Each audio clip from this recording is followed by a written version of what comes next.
So now we're on to question number 2 out of 3. This is our current event question. So the brother Michael Porter Jr. from the world champion Denver Nuggets, right? One of the key components to that championship run. So this is an NBA player, pretty high-profile NBA player. He was on AB's favorite podcast, the Pivot Podcast, and he was talking about the differences of the WNBA and the NBA. And what came up was a hot topic conversation with different landmines and things like that to dance around, which was gender pay gap and why it exists and is it justified to exist. And so I wanted to talk to AB about this and to see if it's really fair that there's a gender pay gap between WNBA and NBA. And is this also spanning across all industries, or is just the WNBA and NBA, right, that they have this issue? And so, AB, I can go first if you would like, and I could talk a little bit about this. You do you, bro. You have the facts. I have the stats. Yeah. I'm gonna bring some facts to the table a little bit. All right, so bear with me for a little bit. Let's get it, man. All right. So, as you guys know, between myself and AB, we're big NBA fans. We're big basketball fans. All right. So I'm gonna give you a little bit of history on this lovely game, this lovely global game. All right. So before it was known as NBA, it actually started in 1946. Okay. So that's the first thing. So this has been around for more than 75 years. By a Canadian.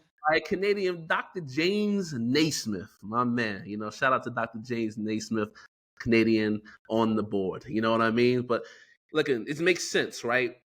Canadian guy, we have a Canadian team. It makes a lot of sense. But back in those days, it was a very humble beginning. All right? So let's check some of the stats out. Very humble, right? So 11 teams were in the inaugural NBA season. It wasn't even called the NBA, an inaugural season, right? 11 teams, 160 players. All right. So now compared to 30 NBA teams and over 400 players in the NBA right now, right? Okay. Number one, there was no shot clock, no 3-pointer, no dunking, and it was segregated. So it was a very different type of ball game at that time. Right? That's a big asterisk. Yeah, it's a big one. It's a big asterisk. The best of the best weren't playing. You understand me? And it wasn't an international feel to the game either. So no Lukas, no Dirk Nowitzkis, no Manu Ginobili's, no Tony Parkers, none of that. No Jokic, none of that. All right? Other thing, the first player who scored a point in NBA, he was paid $60 a game. $60 a game. All right? So in the early years, for them to save money, they actually reduced their season. It went from 60 games to 48 games, right? To reduce the amount of money and expenditures they would have to pay throughout the season, all right? And then actually 4 teams folded in year one. So out of 11 teams, only 7 were existing. They folded, right? So it was tough, but gradually, they have gotten better. So now let's fast forward to 70-71. That was a wild soundbite. To the 1970-1971 season, right? You better clip that. That was a wild soundbite. Yeah, you better clip it. All right. So now this is where it gets good. So in 70-71, I got my notes up here, right? 70-71. I have to read this right. So in this time, this is when the NBA expenditures, but also the revenue started getting bigger, right? And we started seeing, by the way, just to paint the picture, the NBA already had superstars. Mm-hmm. You had Bill Russell. Mm-hmm. You had Wilt Chamberlain. And you have Kareem Abdul-Jabbar. And you had a big guard named Oscar Robertson. Never seen a big guard like that before, right? These are all legends. So it wasn't lacking of superstar power, but it wasn't making money. Mm-hmm. Okay? The big thing that happened, NBA merged with the ABA and now became a superpower league because the ABA allowed you to dunk. They were shooting 3-pointers. They had a lot more talent out there who had fun. So the NBA wasn't known as fun, but the ABA was known as the fun league. So they merged together. And then the second thing that happened, to me, makes it feel like this was a destiny for the NBA. You had Magic Johnson and Larry Bird. Now, say how you want. America's always divided by race. Facts. So who's better? I got my black people with Irvin Magic Johnson. A lot of white people said, I'm rocking with Larry Bird. And everybody knows in America sports, there's always the great white hype or the great white hope. They always got to be like a great white athlete, right? Yep. To battle, right? And people want to see that. So there was a lot of contrast and polarity between that. But then the young superstar named Michael Jordan came in. The world has never seen anything like it. And then on top of that, what people don't understand is in '84, in the same year that Jordan was drafted, a young, ambitious front office man named David Stern became the commissioner of the NBA. Now the whole business model changed. You have salary cap, right? So now the teams are more competitive. There's competitive balance, as they call it. Now you have, I'm saying the draft lottery. So now you just can't tank and lose games to get the first pick. Now there's a lottery process, right? Each year to get the first pick. Now we're looking at changing marketing, and this is the biggest thing. The marketing and the business model changed under David Stern. We need to make it more global and expand the game. That's another thing. He was a master negotiator. I think he was a lawyer by trade. He was lawyer, yep. He was yeah, lawyer. I believe so. And rest in peace, David Stern. We're putting a lot of respect on your name today. He negotiated great TV deals, right, for the NBA. NBC back then. Yeah. Yes. It's just very interesting. Like David Stern really should get more credit for the turnaround of this league. And again, that's the breakdown of it in terms of the NBA. Now let's go to the WNBA. Okay? Let's go to the WNBA. In my estimation, and I don't know if I'm going to say it in a way, whatever, the NBA suffers from a gender gap pay because of its business model. It's not that the players aren't good. And AB might feel differently. It's not that the players aren't good, because there's been studies about competitive balance. No one cared about competitive balance back in the days. The Celtics were winning 8 championships, 9 championships in a row. No one cared about that. They did a study on dunking. And if in dunking, does dunking make more money because people are dunking? No one cared about that in the NBA. Maybe because dunking, because everyone can do it. But maybe there's something to it in the WNBA. But this was a study in the NBA that dunking did not increase total revenue. Okay? Now, NBA, in my opinion, has an opportunity to expand its fan base. It only makes sense that if you have sports teams in the major leagues, when I'm talking about Major League Baseball, NBA basketball, and NFL, you should have teams in those markets because it's proven that there's a market for professional teams. If you look at the WNBA, there's not as many teams in those type of markets, and they're not necessarily engaging with those markets enough. And maybe it's a marketing issue, maybe it's a team-based issue, but they haven't expanded their fan base enough, in my opinion. Number 2, your best players are overworking themselves. They're going to Russia to play to make more money than they make in the WNBA. Brittany Gardner, shout out to BG. Yeah, we saw, shout out to Brittany Griner. She was in Russia. She got caught up out there, but she was only in Russia in the first place because the preeminent league in the world, this is what we think of the WNBA, the preeminent women's basketball league, couldn't pay her enough in her season to make a worthwhile living or to pay her a wage that she deserves. So Diana Taurasi, Brittany Griner, all of them go overseas to play in Russia. Sometimes they stay out and pick different games they play in the WNBA so they're more fresh for the bigger contract in Russia. That's a problem.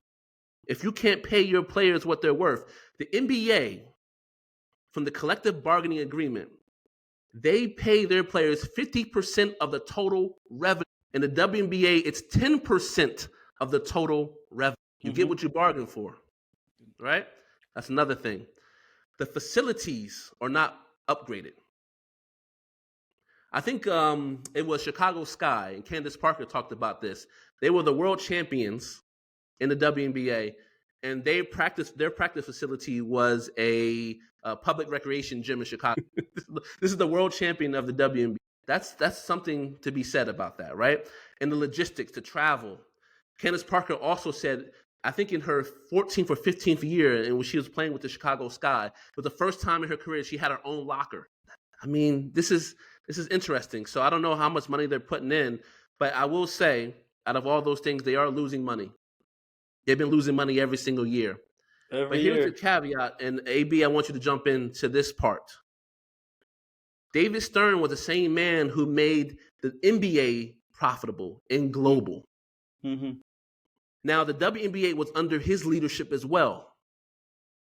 How come the WNBA hasn't become profitable with the same man who figured out marketing tactics and had the star players to market and to go global? How come he did not do the same thing with the WNBA? Was it his fault? Was enough attention paid to the league? That's my question. If he had the magic for that, make another Jay-Z, make another Hove. Or am I wrong and short-sighted for saying that? Can never be imitated. You know what I'm saying? Mm-hmm. Yo, but listen, this whole NBA, WNBA pay gap, I think it's like bogus, to be honest. I can go at this in many ways, but I'm gonna keep it strictly business. Okay? All right. Just business. I'm not touching this whole gender thing. Okay? This is strictly business. Okay. Now, obviously, the growth of the NBA has been like spectacular. We've seen it. I grew up in the '90s. What's it called? So I've seen Michael Jordan. I've seen when David Stern came in. I've seen all these things. I've seen the players, the lottery picks. Excuse me, lottery picks. I've seen how Kobe Bryant, I think, was one of the last players fresh out of high school that they brought in, sorry, not Kobe, LeBron was, and then and then they put the college rule, and then now the college rule is gone, and then now with like Adam Silverman. So I've seen it. Now the WNBA is a subsidiary company of the NBA. Okay, so it's a sister company of the NBA. Okay, now we need to ask this from a business point of view. Okay, we've seen the numbers that the NBA gathers. We've seen from merchandise to sales to ticket sales to TV. It's called TV. It's called contracts. All these we've seen it. So if you really understand business, 50% isn't a lot, because those are the peanuts. Like here's NBA players get paid so much. No. They've made so much money that they can pay these to us, yes. To me, 100%. To me, the average, and Shaq said it best. He goes, "I'm rich. The guy signing my checks is wealthy." That's who you want to be. That's who you want to be. Shaq said it, and it went over people's head. Okay. Yes. We, as the average civilians, yes. Oh my goodness, they're making 20 million a year, 32 million. Oh. You know, bro, to us, because we are at the bottom of the bottom. So everything looks big when you're looking up. You know what I'm saying? Yep. You know? So now these guys are making so much money that they can break off 50%. But that 50% probably is nothing, bro. That 50% is probably just the ticket sales or the TV contracts or the merchandise. It's nothing. You know what I'm saying? And I'm saying this as someone who has nothing. Because if you look at it from a business point of view, it is that. Now, let's look at the WNBA, okay? And I'm going to answer the last question you asked at the end regarding David Stern. Now, they earn 10% of the earnings, okay? Now, what are their earnings? Are their stadiums packed? Are they selling merchandise? Are they selling jerseys? How are their TV rights? All these things, because it's business, bro. It's not a gender thing. It's a business. I agree with you on this one. So it's and maybe probably, bro, that 10% is probably only earned by the top tier WNBA players. So like basically the ones what's the one in Vegas? Elena Delle Donne, Taurasi, Kelsey Plumlee, Sabrina Ionescu, and that's those are the people who can garner those things, because people go Asia see Wilson. them go play. They don't go watch the team. And I only know these names, and I'm being honest, because I'm not a casual NBA. Keep it funky, man. I'm not a casual NBA player, and I'm not saying like some of these girls could probably shoot lights out against me. I'm not gonna lie, but this is their this is their whole life. They live, breathe, eat basketball, so they should be able to shoot lights out. Okay, but the thing is,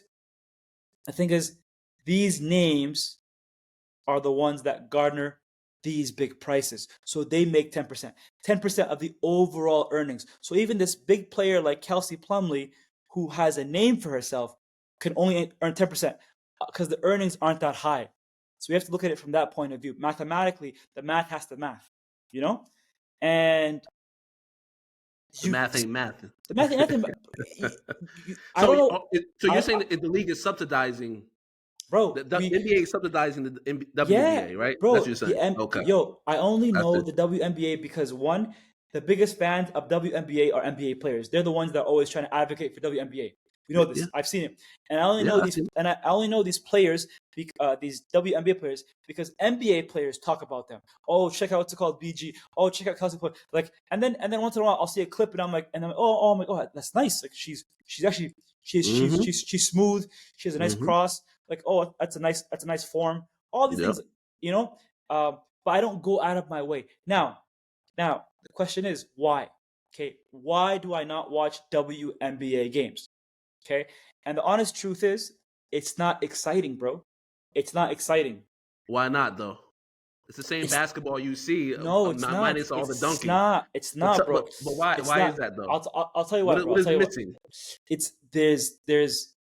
I remember there was who said it best? I think it was like Shaq. Shaq said it. I think it was Shaq, probably Shaq or maybe it's either Shaq, KG, or talking about the dunking, right? Lowering the rim, dunking. Yes, yeah. 9-foot rim. Shaq said it. Shaq said it, right? And bro, there's no level of entertainment, and I'm not saying all NBA players, because when I watch, like, for example, that one girl, Sabrina, what's her name? Ionescu, I think. Sabrina Ionescu. She's sick. New York Liberty. She's nice. Yeah, she's nice, bro. Threat. She's nice, bro. Bro, Sabrina Ionescu, bro, is pulling from deep. She's nice. She's nice, bro. Like, she's nice. But nice. But remember, basketball is a team sport. It gets boring. You know what I'm saying? So correct. There's no, bro. There's the when Shaq said, "Hey, I think if you lower the nets and you guys started dunking, then you would probably have more." And he's right, bro. Because when you watch the guys, even a team like the Pistons, for example, okay, I'm pretty sure if you were to take Sabrina Ionescu and put her on the Pistons, she would be better than most of the guys there. You feel me? Skill wise, because talking about skills, because talent is different than skills. Because she could be skilled just as much as they are. Yes, but somebody could be Vince Carter talent. Yeah, you're right. You can't take that. You know what I mean? But there's something about the men who are more. It's more aggressive. It's more contact. It's more. It's more what's called fast pace. It's all these things. Like the ball moves so quickly. That's entertainment, bro. Like, you don't know what's gonna happen next. Like like even a team as low tier as Pistons this year, like. There's still like there's tenacity, there's movement, there's pushing, there's shoving, there's trash talking, you know. So there's all these things, and there's all, so that's adds to it. When it comes to the girls, they don't have that yet. They don't have it. Okay. And that's why Shaq said, "Hey, lower the rim." But then if you saw her reaction, who was it? Candace Parker. She got offended. Like, he was, absolutely. and he was, and the funny thing is, Shaq actually promotes the WNBA. He promotes it. He advocates for it. So he has a daughter who's amazing. She's a top 50 talent in high school right now. She's amazing. I don't know why the girls, and I feel like the girls in the girls in the WNBA feel like they're playing with a chip on their shoulder, but they're not, because their biggest supporters are the guys who play for the NBA, and they're saying, "Hey," and a lot of fans like us who watch the NBA regularly tune into the WNBA because our favorite NBA player says, "Go watch the WNBA," which we do, or go catch, or shout out to Kelsey Plum, or shout out to Sabrina Ionescu, or you know what I'm saying, or shout out to Candace Parker, like, or Skylar Diggins. Like, then we're like, "Oh, who are these guys?" Or these girls. Then we check them out, and they're like, "Oh, they're actually nice," you know. So, AB, let's say this. If the WNBA has been failing to produce a profitable league, right? Because these teams are under the, I guess, control of the NBA, right? Like, they're under control. So does it mean that they now have to go get new ownership? No, it doesn't. Maybe they should break away from the NBA, find another business model with someone else who can come in under new management. They will not. They will not, because I'll tell you why. I know they won't do that, but it doesn't beg the question that they should if they want to become profitable. No, they've started to revolutionize the NBA. You know this. That's the same thing need to happen for WNBA. Different market. It's all about marketing, man. Like, changing the narrative, right? It is. But the thing is, it fits perfectly with the NBA's portfolio. Whether it's losing money or it's making money, it doesn't matter because hey, we're a one-stop shop. We got guys playing, we got girls playing. Look at us, and then they can like promote to young boys, go to the NBA. They can promote to young girls, go to the WNBA. So they are the it's like they are the only ones that sell in the corner. You know what I'm saying? So what you want? You want you want chocolate chip? Or do you want Oreo? What you want? I got you. Okay. You know, it's how it is, man. It's like you want it, I got it. I see. Like I see. maybe chocolate chip is a fan favorite, but an Oreo is actually here expiring. But guess what? I still got Oreo. So what you want? All right, I see what you're saying. I feel like there is a young girl now. You're talking about dunking, right? There is a young girl now. I think she's in 11th grade right now. Her name is Toby Fournier. I've seen it. Man, she's doing some wild in-game dunks. Yeah. You know, I was like, wow. I saw Fran BLB. She was at Stanford. I don't know what she is now. And then Toby's doing it even easier. And so as men have evolved, where you see these Kevin Durant's and these Giannis's and things like that, in grade maybe 7, the women are evolving. In grade 7, bro. These I don't know what they're feeding these kids, man. Like I don't know either. These new breeds of human beings. Yes, I don't know where they get them from, who their parents are. These are different molds, different archetypes, like all types. But I see the women's game evolving too. You know, and I understand some people would say there's a lack of quality as maybe the NBA is more polished. And I've seen some of that, you know, but these are still talented women. I think it's just a business model. It's not gender pay. I hate that term. It's not gender pay. It's not gender pay, bro. It's business. It's business, bro. Yeah. I think we both agree on that. Listen, bro. It's business. Mm-hmm. Any businessman, it's purely business. If you are not bringing me the money to pay you, then whatever you bring me, your cut will be smaller. It's that simple. Yeah. There's nothing. And the funny thing is that 50% that the NBA players are what's it called getting is peanuts to what the actual top dog is making. And he's probably out of all of the revenue streams from the NBA the owners are making, maybe that 50% is from one revenue stream from it. These guys are caked up, bro. People don't understand how, like, that's why like remember back in the day when the former LA Clippers owner said that those things that are racist, and Donald Sterling, and they tried their hardest. They were trying their hardest to get him out. Okay, and they only got him out. People are all like, people did it, and it's because of pressure. Bro, he's a billionaire. You think he cares about what you think? He doesn't care.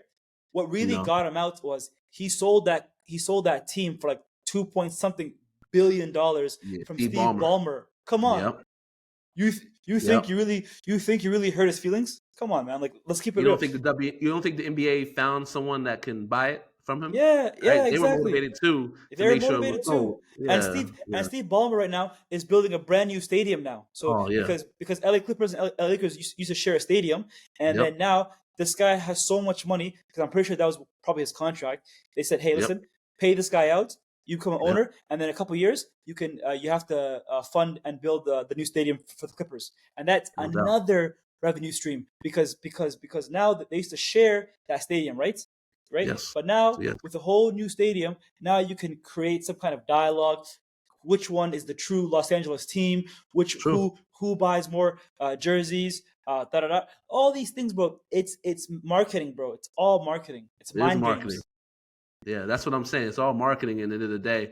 But you have to have the product. And I believe both leagues have the product, but I think it's the business model. I think it's the marketing that's lacking. That's in my opinion. But the WNBA needs to be marketable. They have to do something to market. There has to be something where people where I'd be like, I can't even tell you, bro, like, who has a Kelsey Plum jersey. I'm not even lying to you. Or you know what I'm saying? Like, there's and the same people that are crying or virtue signaling, oh, this is a gender pay. This is a gender pay. All right, if it's a gender pay, then go support them. You go watch the games. Yeah, this is my argument too. Like, go ahead and put that money and go watch the game.